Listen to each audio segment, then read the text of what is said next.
3 सवाल। अकबर बीरबल की कहानी। महाराजा अकबर बीरबल की हाजिर जवाबी के बड़े कायल थे।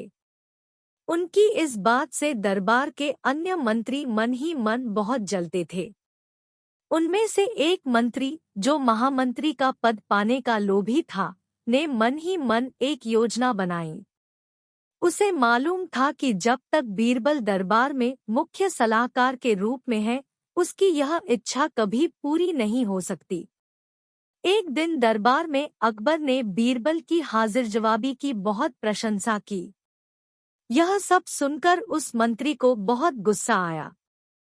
उसने महाराज से कहा कि यदि बीरबल मेरे 3 सवालों का उत्तर सही दे देता है तो मैं उसकी बुद्धिमत्ता को स्वीकार कर लूंगा, और यदि नहीं तो इससे यह सिद्ध होता है कि वह महाराज का चापलूस है। अकबर को मालूम था कि बीरबल उसके सवालों का जवाब जरूर दे देगा, इसलिए उन्होंने उस मंत्री की बात स्वीकार कर ली। उस मंत्री के 3 सवाल थे। आकाश में कितने तारे हैं? धरती का केंद्र कहाँ है? सारे संसार में कितने स्त्री और कितने पुरुष हैं? अकबर ने फौरन बीरबल से इन सवालों के जवाब देने के लिए कहा और शर्त रखी कि यदि वह इनका उत्तर नहीं जानता है तो मुख्य सलाहकार का पद छोड़ने के लिए तैयार रहे। बीरबल ने कहा, तो सुनिए महाराज। पहला सवाल। बीरबल ने एक भेड़ मंगवाई और कहा, जितने बाल इस भेड़ के शरीर पर हैं, आकाश में उतने ही तारे हैं। मेरे दोस्त, गिनकर तसल्ली कर लो, बीरबल ने मंत्री की तरफ मुस्कुराते हुए कहा। दूसरा सवाल। बीरबल ने जमीन पर कुछ लकीरें खींची और कुछ हिसाब लगाया। फिर एक लोहे की छड़ मंगवाई गई और उसे एक जगह गाड़ दिया, और बीरबल ने महाराज से कहा, महाराज, बिल्कुल इसी जगह धरती का केंद्र है, चाहे तो आप स्वयं जांच लें। महाराज बोले, ठीक है, अब तीसरे सवाल के बारे में कहो।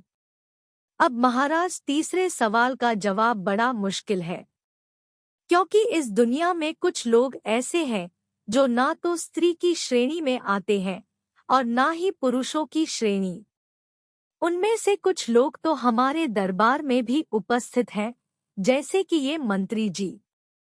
महाराज, यदि आप इनको मौत के घाट उतरवा दे तो मैं स्त्री पुरुष की सही संख्या बता सकता हूँ।